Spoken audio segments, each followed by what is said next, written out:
But what were the first signs that this experience was different than the 5 records before? Well, the first week it sold a lot more than we thought it was going to sell in the United States. So that was the first sign, and then the second sign was that all of our shows sold out before we even left for tour. You know, just things like that kept happening. Like we started getting played on MTV, which we never gotten before. Then we got played on VH1, and we got played on the radio. And then our record started selling a lot, and then we played Saturday Night Live, which we never had a chance to do before, and won the Grammys and got, you know, gold records and all that stuff. All that stuff had never happened to us. Is that frightening for a band that has already been around for so many years, or is it something you take in simply?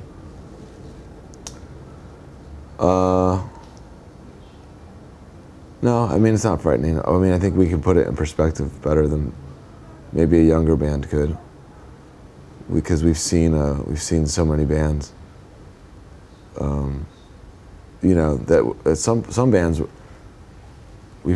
were opening for us, and then they took off and they got really popular and, you know, had loads of success, and then disappeared off the face of the planet.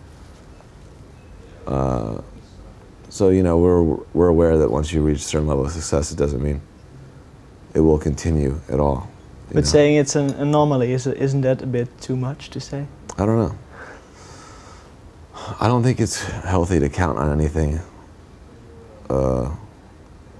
You know, especially when it comes to Dan and I making music.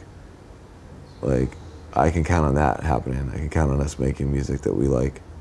But when you start counting on other people to respond to it, then that's when you're, you know,